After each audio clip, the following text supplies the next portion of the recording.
या नहीं होंगी, चाहे वो आपकी लव मैरिज हो या फिर आपकी अरेंज मैरिज हो। देखिए, अगर खुशियां का लिखा होगा तो दोनों केस में मिलेंगी, नहीं तो अरेंज मैरिज में भी नहीं मिलेंगी। और खुशियों के लिए कौन सा घर देखा जाता है? वो देखा जाता है कुंडली का फोर्थ हाउस। ठीक है, पहला घर हो गया, दूसरा हो गया, तीसरा हो गया, चौथा हो गया। और ये किस चार्ट की मैं बात कर रहा हूं? ये D9 चार्ट की मैं बात कर रहा हूं। जहां पे मैं चार्ट का नाम नहीं लेता, वो समझ जाइए कि बर्थ चार्ट की बात हो रही है। तो आपने जो फोकस करना है, कुंडली के चौथे घर पर फोकस करना है। ठीक है, आपके लाइफ में कितनी खुशियां होंगी? बच्चों से खुशियां होंगी, कैरियर से खुशियां होंगी, घर वालों से खुशियां होंगी, सास ससुर से खुशियां होंगी, वो सभी कुछ आपके चौथे घर से देखा जाता है। और यहाँ पे 1 से लेकर 12 तक कोई भी नंबर लिखा हो सकता है। ठीक है, रूल क्या कहता है कि वैवाहिक जीवन की खुशियां, ठीक है, इस पे बात हो रही है। और यह विवाह की खुशियां और आनंद को दर्शाता है कि कितना ज्यादा आनंद आप अपनी शादी में लेंगे। अब आनंद जो होता है वो आपकी बोलचाल से भी होता है, वो आनंद जो होता है आपके सेक्सुअल लाइफ से भी होता है, एक दूसरे को टाइम देने से होता है, घूमने फिरने से होता है, मूवीज जाना, रिश्तेदारों से मिलने का होता है, एक दूसरे के समीप आकर खुशियां होना, वो भी एक खुशी है शादी के बाद की। ठीक है, तो यहां पे देखिए चौथे घर में 2 प्लैनेट हो सकते हैं।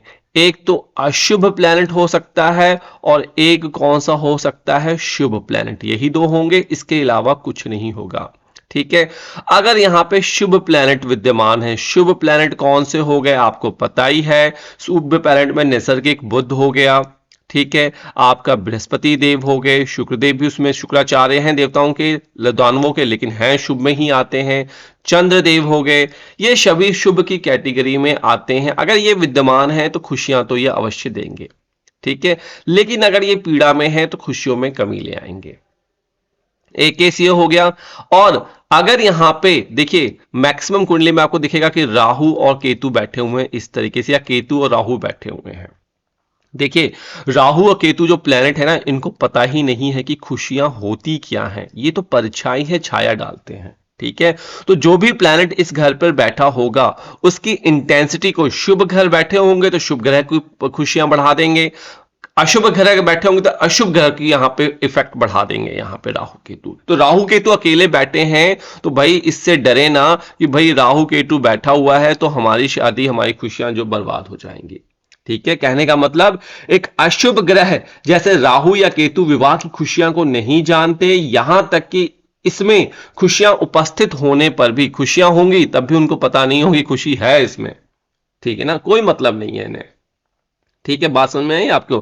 कहने का मतलब कि मान लीजिए आपने एक गाड़ी ली, एक आपने कार ली। ठीक है, अब कार घर में बुजुर्ग सदस्य हैं, वो बुजुर्ग सदस्य कौन कौन से हैं आपके? बुजुर्ग हो गए, ये राहु केतु का इफेक्ट है। बुजुर्ग लोग तो गाड़ी तो चलाएंगे नहीं, ठीक है, उन्हें ज्यादा खुशी नहीं होगी। लेकिन यहीं घर पे अगर युवा होगी, पीढ़ी होगी यहाँ पे, ठीक है, और बुजुर्ग युवा को सपोर्ट करते होंगे तो खुशियां आपकी यहाँ पे बढ़ जाएगी। आ रही है बात समझ में? तो अर्थात चतुर्थ भाव में अशुभ ग्रह का होना वैवाहिक जीवन की खुशियां और सुख को समाप्त करता है। इसको नोट करके चलिए। अशुभ ग्रह हम और किसको मान सकते हैं? देखिए, कुंडली का छठे घर का मालिक, ठीक है, 8वें घर का मालिक और 12वें घर का मालिक दुष्टान होते हैं। अगर ये विद्यमान है यहाँ पे, कोई भी इस नंबर लिखा हो सकता है यहाँ पे, तब भी खुशियों में ये कमी लाते हैं। और कमी कब आएगी? ये कमी तब आएगी जब इनकी दशा, अंतरदशा या फिर गोचर में ये आपके चौथे घर पर जाएं या चौथे घर से दृष्टि दे दें, तब ये खुशियों में कमी लेकर आते हैं उस वक्त। क्लियर कट आपको समझ में आ गई बात? चलिए एग्जाम्पल लेते हैं। देखिए, अगर आपको पर्सनल कंसल्टेशन चाहिए, डिस्क्रिप्शन बॉक्स देख लीजिए। और वीडियो सीखना चाहते हैं, कुंडली सीखना चाहते हैं, किसी भी धर्म के आप हो, तो आप हमारी ज्वाइनर्स करके मेंबरशिप लीजिए। और मेंबरशिप में जाकर एक्सक्लूसिव वीडियो सिर्फ और सिर्फ आपके लिए हैं। आपको शर्माने की भी आवश्यकता नहीं होगी, इतनी सिंपल लैंग्वेज में बनाई है।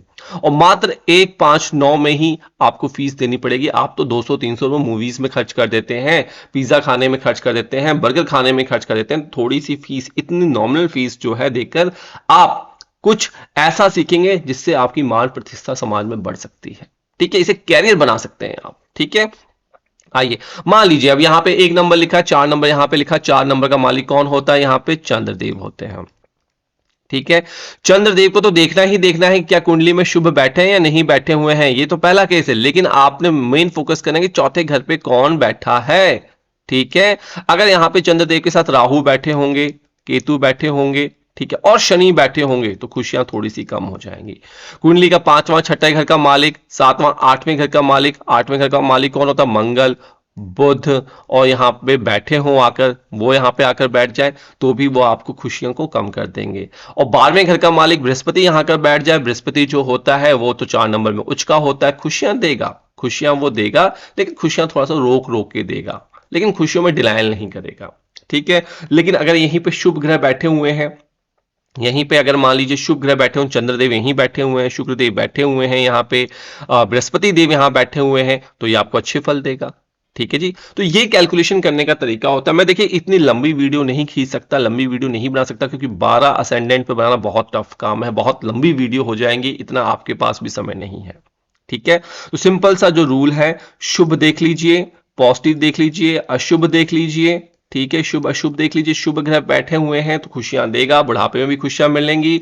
अशुभ ग्रह है तो बुढ़ापे में प्रॉब्लम होगी, बच्चों से भी खुशियां उतनी नहीं मिलेगी, खुशियां रह जाएंगी घर में, होंगी लेकिन आप उसे एंजॉय नहीं कर पाएंगे।